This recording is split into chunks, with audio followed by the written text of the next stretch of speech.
요즘 우크라이나에 대한 얘기를 계속 하기도 했고 공부도 하고 여러 뉴스들을 접하면서 궁금한 점이 생겼는데요. 다들 푸틴 나쁘다고 러시아 경제 제재에 동참을 하고 있잖아요. 그런데 이스라엘이나 인도는 우크라이나의 무기 지원 요청도 거부를 하고 러시아의 경제 제재에 동참을 하고 있지도 않단 말이죠. 물론 이스라엘이 러시아나 우크라이나 둘 다 비교적 좋은 관계를 유지해왔다는 것은 알지만 왜 계속해서 러시아 제재에 소극적인 입장을 취하고 있는 걸까요?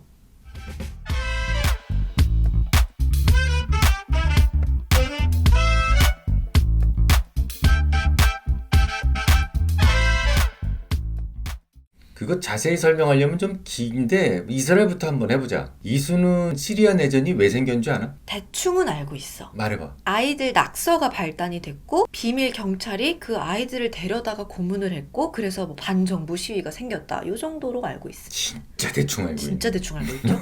세상은 끊임없이 이렇게 둘로 분열된다는 얘기는 했지. 세포도 계속 두 개로 쪼개지고 남과 여 그리고 또 여당과 야당 이런 식으로 쪼개진단 말이지. 종교도 마찬가지야. 기독교계도 결국 성당하고 교회로 갈리게 되지. 성당이 조금 더 좌파 쪽이고 교회가 조금 더 우파 쪽이야. 마찬가지야. 이슬람도 수니하고 시아파로 나뉘게 되는데 시아파가 조금 좌파고 수니가 좀 우파 쪽이다라고 보면 돼. 아버지 책에서도 처음 봤던 것 같은데 순위하면 와하비즘을 통한 원리주의와 보수주의 색채가 좀 강하고 맞아. 시아파는 순위파에 비해서 아무래도 살짝 더 세속적이라는 점이 조금 다르죠. 그러면 뭐 이슬람 국가별로 어느 쪽이 더 보수적이고 진보적인지 알겠네? 그거는 굉장히 쉬워요. 그래? 네, 그거는 그 나라의 여성들의 옷차림만 봐도 굉장히 쉽게 구분을 할 수가 알고 있거든요. 있네. 차도르나 니카, 부르카는 모두 여성들의 몸을 감싸한다는 점에서는 공통점이긴 한데 다른 점이라면 차도르는 얼굴은 내밀 수 있게 만들었고 니캅은 눈만 보이게 만들었죠. 요거는 주로 파키스탄이나 모로코의 여성들이 주로 착용을 하고 있어요. 부르카는 내가 예전에 말레이시아 공항에서 이 부르카를 하고 계시는 분들을 직접 본 적이 있고 너무 놀랐어. 무섭지 조금. 이게 머리, 눈, 발끝까지 싹 다 얇은 검은색 천으로 뒤덮여 주로 있거든요. 검은색. 주로 아프가니스탄이나 이집트의 여성들이 착용을 하는 걸로 알고 있습니다. 그때 공항에서 부르카를 착용하고 계신 분들을 보고 솔직히 문화적으로 너무 충격을 받아서 아버지 책에서도 조금 뭐 옷차림이나 규율에 대해서도 좀 찾아봤었고 그리고 인터넷에서도 좀 많이 찾아본 적이 있어서 알고 있지. 아빠 책은 아예 다 외우고 다니나 보다. 너 팩맨 알지? 팩맨. 넌 어릴 때 입이 반이나 됐었어. 팩맨처럼. 그래가지고 아빠가 오빠한테 이렇게 까까를 이게 입에서 이렇게 물어주면 오빠는 그것만 딱 물어서 받아 먹는데 너는 일단 덤벼. 아빠 입을 덮어. 다 그냥 침치를 해버리는 거야. 내가 가지고 있는 걸 몽땅 내놔라 이거지. 나는 목표가 뭐냐면 아빠 머릿속에 있는 거를 그냥 다 뺏어가는 게 목표야. 아유 가지가.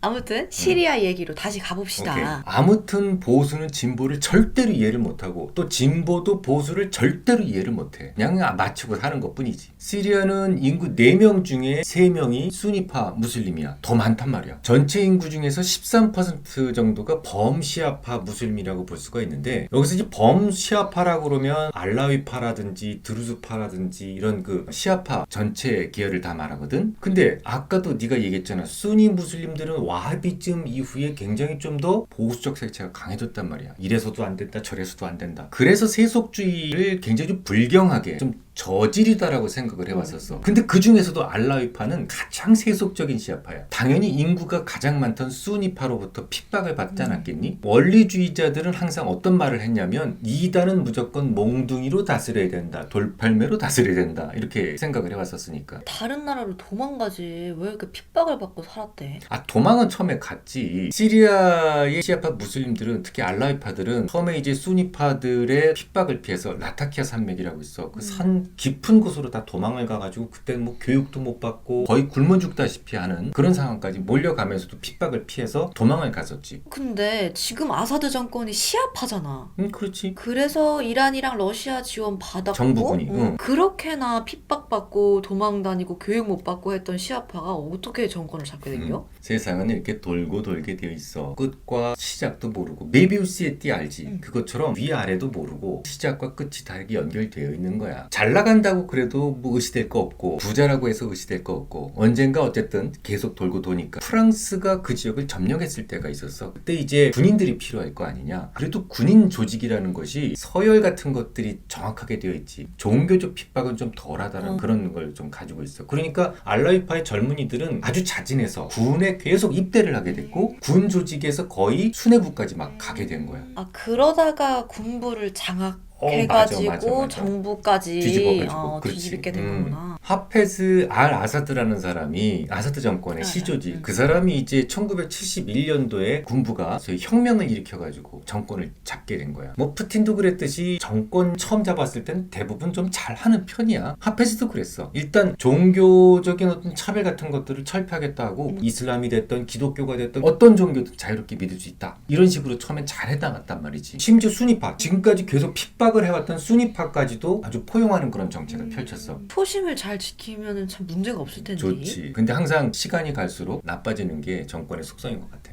정치는 하지 말아라. 세월이 흘러가지고 2000년대 들어서 하페스가 죽고 그 하페스의 아들 바사르가 이제 정권을 잡게 됐단 말이지. 근데 이 바사르는 너무 의심이 많았어 일단. 그래서 비밀 경찰을 동원을 해가지고 국민들을 핍박하기 시작한 거야. 이때부터 이제 시리아에서는 이른바 공포 정치가 시작이 된 거지. 거기서부터 내가 아까 말했던 그 사건이 일어났던 거잖아. 2011년 3월에 시리아의 조용한 도시 다라에서 학생들이 학교 담벼락에 낙서를 한 사건이죠. 당시 중동에서는 튀니지를 시작으로 이른바 중동의 봄이 시작이 됐던 시기였고 반정부 구호가 무슨 유행가 가사처럼 들리던 시절에 우리나라도 그랬어. 독재자는 물러나라 이런 거 많이 했었다고 했는데 그냥 그게 유행가처럼 누구나 이렇게 했던 시대가 있었단 말이야. 걔네들도 무슨 이유가 있었겠니? 그냥 담벼락에다 그냥 쓴 거야. 그니까 어른들이 하는 말을. 애들이 무슨 잘못이 있었겠냐고. 그 애들을 잡아다가 고문을 도대체 왜 하는 거냐고. 반정부 시위를 이끌어가는 애들도 아닌데. 그러니까 이론적으로는 그렇지. 군부라는 게 원래 형식에 얽매이는 경우가 있어. 너 옛날에 그 우리나라 영화 배우 송강호 씨가 열연했던 거 효자동 이발사 알지? 그거 보면 어린 아이를 갖다가 잡아가는 장면이 나오고 그거를 고문하는 장면을 찍을 수가 없어가지고 막 이렇게 반짝반짝 노는 거지. 전기 고문 받는 걸 갖다가 이제 이미지화 형상화시킨 거였거든. 그러니까 결국에는 순위랑 시아의 오랜 원망이 내전으로까지 이어진 거네. 결국은 종교 전쟁이야. 당연히 순위파 맹주인 사우디가 반군을 지원을 했을 거고 시아파 맹주인 이란은 정부군을 지원을 했을 거고. 근데 미국이랑 러시아는 남의 나라 종교 전쟁에 왜 참견을 하는 거야? 이 과정에서 정말 수학적으로는 풀 수 없는 아주 애매모호한 사건이 딱 벌어지게 되는 거지. 이스라엘 북쪽엔 시리아가 있지? 근데 서로 사이가 좋니 안 좋니?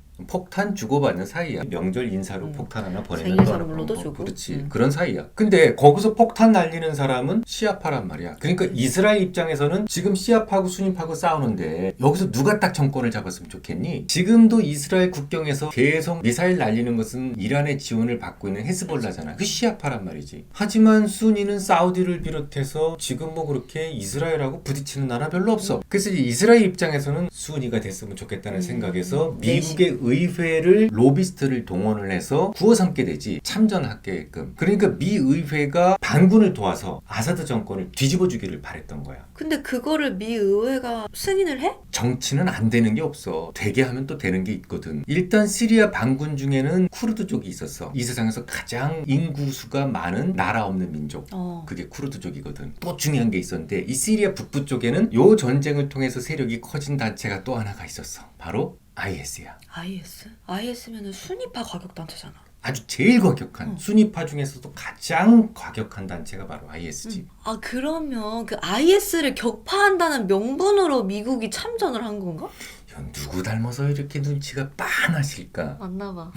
근데 이제 미군을 참전시키면 당시 이란하고 러시아하고는 굉장히 친했거든. 같이 참전할 수 있는 그런 상황이었는데 이렇게 되면 자칫 잘못하면 누구하고 누가 붙을 수 있어? 러시아. 미국과 러시아. 진짜 이 세상에서 가장 강력한 핵무장 하고 있는 두 개 나라가 붙을 수 있는 상황이 돼버린 거야. 그래서 미국이 직접 참전하는 것보다는 거기에 쿠르드족이 다양히 있었으니까 쿠르드족을 잘 구워 삶아서 IS하고 싸우게 하고 쿠르드족을 무기만 지원하는 약간 이런 방식으로 가게 된 거지. 쿠르드랑 미국이 손을 잡은 이유가 거기 있었고 그렇지. 그것도 사실 궁금하긴 했거든. 뭐 결국 트럼프 시대 때는 다시 토사구팽 되긴 그렇지. 했지만 필요 없어지면 정말 버리는 거지 뭐. 그러니까 피도 눈물도 없는 것이 국제 정세예요. 맞아. 근데 또 트럼프 입장에서 봤을 때는 터키를 버릴 수도 없었어. 터키 입장에서 봤을 땐 쿠르드족은 반군이거든. 또 그치. 그럼 미국이 자꾸 같이 싸웠다고 해서 쿠르드를 감싸고 있었는데 그게 터키는 늘 못마땅했던 거야. 그래서 나중에 무슨 뭐 패트리어트도 안 써. S-400 쓸 거야. 이런 식으로 해서 러시아하고 막 친해지고 그랬단 말이야. 그 얘기 했었잖아 우리. 맞아. 했었어. 아무튼 내 얘기가 좀 많이 빗나간 것 같긴 한데 음. 내 질문에 대답을 해주시기 위해서 왜 시리아가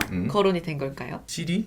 시리? 아까부터 쭉 설명한 건 이유가 있었어. 자, 러시아가 시리아 정부군을 돕고 있다고 그랬어. 미국은 시리아로부터 발을 빼버렸단 말이야. 그러면 거기 누구만 남을까? 제일 강력한 러시아가 남겠지. 지금도 시리아에서는 이스라엘 쪽으로 미사일을 가끔 선물 하나씩 하거든. 자, 그럴 때 이스라엘은 응사를 해야 돼. 복수를 해야 될 거 아니야. 안 그러면 계속 쏠 거 아니냐. 자, 그런데 거긴 누가 있어? 러시아가 있단 말이야. 그러다가 러시아의 상책이 하나라도 나면 무슨 문제가 생겨? 이 세상에서 가장 강력한 미국이 핵이 9개면 러시아는 10개를 가지고 있단 말이야. 그런 나라하고 붙어야 되는 상황이 될 수도 있는 거지. 그래서 어떻게 했냐면 저쪽에서 뭐가 하나 날라오자니? 그럼 러시아한테 먼저 통보해. 거기 너희들 언니 있니? 나 여기다 지금 미사일 쏘려고 그러는데 좀 피해줄래? 안보에 문제가 있으니까 그래. 러시아한테서 협조를 못 받으면 계속해서 미사일을 당할 수가 있으니까 그냥 맞고 살아야 돼. 이제 그다음부터는. 그게 뭐 지금 당장 러시아 제재에 동참하기에는 좀 껄끄러운 부분이 많겠네. 그렇지. 한 가지만 더 아버지가 이제까지 이스라엘이 왜 이제 러시아 제재에 동참을 못하는 거에 대해서 얘기를 해주셨는데 인도는 또 왜 제재에 동참을 못하고 있는지가 좀 궁금합니다. 그것도 똑같아. 국익을 위해서야. 인도는 중국하고도 싸우고 있지만 파키스탄하고는 정말 오랫동안 싸웠어. 카슈미르 분쟁 지역이라고 알지? 정말 오랫동안 여기서 싸웠는데 여기서 사용되는 무기는 핵무기가 아니라 몽땅 다 재래식 무기야. 소총 같은 거. 그렇게 하기로 했어. 서로 이제 큰 무기는 안 쓰기로 했단 말이야. 자, 그러면 재래식 무기 미국 건 비싸지. 벌써 아는 것 같은 느낌이 확 드네. 느낌 확 왔어. 확 왔어. 바로 러시아 무기를 다 쓴단 말이야. 거의 50%가 넘어. 인도에서 쓰고 있는 이 소총 같은 것들은 다 러시아산이란 말이지. 국방 교소 같은 데도 보면 사용법이 몽땅 다 러시아 무기에 최적화돼 있다고. 그러니까 러시아한테 밉보이면 무기 공급이 끊긴다. 바로 끊기지. 이참에 다른 무기로 좀 대체하는 건 좀 어렵나? 가능은 한데 그럼 이제 돈도 많이 들고 아까 얘기했지만 러시아 무기가 제일 싸니까 돈도 많이 들고 시간도 많이 들겠지. 이번 시간에는 제가 개인적으로 좀 궁금했던 것들을 질문을 한번 해봤는데요. 굉장히 딥했지만 또 그만큼 흥미로웠던 얘기였던 것 같습니다. 모르시는 게 없는 저희 아버지께 오늘도 감탄을 하면서 여러분께서도 유익하셨다면 좋아요, 구독 눌러주시는 거 잊지 마시고요. 그럼 오늘도 안녕. 오늘 갇혀있다. 가제다. 그거 잘 못 맞히겠어.